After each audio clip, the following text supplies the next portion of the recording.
A big weekend coming up for Illinois sports. ABC News Channel 15's Mike Lederer has the latest on what could be a very memorable weekend for Champaign and the University of Illinois. Mike.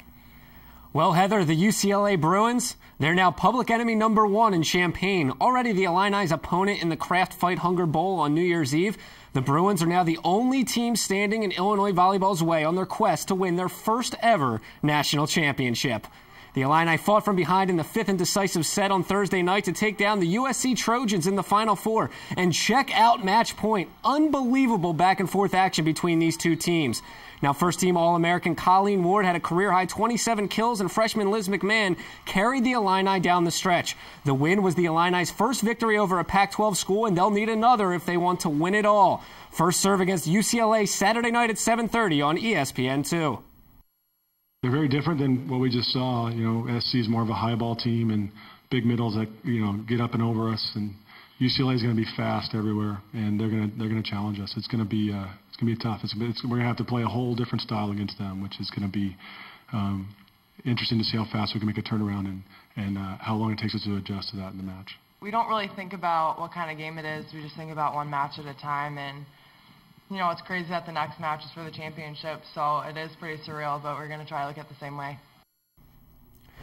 And Illini basketball will put their undefeated 10-0 record on the line tomorrow when they take on the UNLV Running Rebels at the United Center in Chicago. Now, Illinois has a 32-10 all-time record when playing at the United Center, but they've struggled as of late, losing 4 of their last 5. And the opponent, UNLV, the same team the Illini beat 73-62 in the first round of the NCAA tournament last March.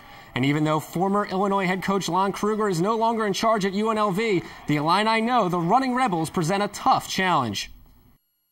The revenge factor is always in there. You know, Coach talked about that, but, you know, we got a little bit of home court advantage, so we're going to use that to our advantage. We're not afraid to shoot the ball. I mean, they throw it up there, and when it's going in, they're awfully good. So we need to just stick to our principles defensively and be as solid as we can and get some stops, and then hopefully, you know, convert on the other end.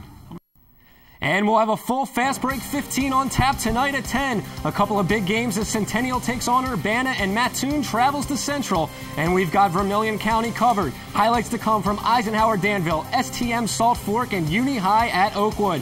Plus, Prairie Central takes on Rantoul, and Central and A&M travels to Unity. All of that and much more, including Illinois volleyball, basketball, and football coverage coming up tonight. Heather, back to you. Busy night. Thanks, Mike. And news isn't good for former Chicago Bears wide receiver Sam Hurd. The Bears placed Hurd on waivers today, ending his relationship with the team. Hurd is now free from jail on bail after Judge Young Kim set his bond at $100,000. The former Northern Illinois University receiver is set to be tried in Texas on drug charges that he conspired to distribute at least 500 grams of cocaine. The charges carry up to 40 years in prison and up to a $5 million fine. And when we come back, Doug Quick will be in with a final check of your forecast. You're watching ABC News Channel 15. Stay with us.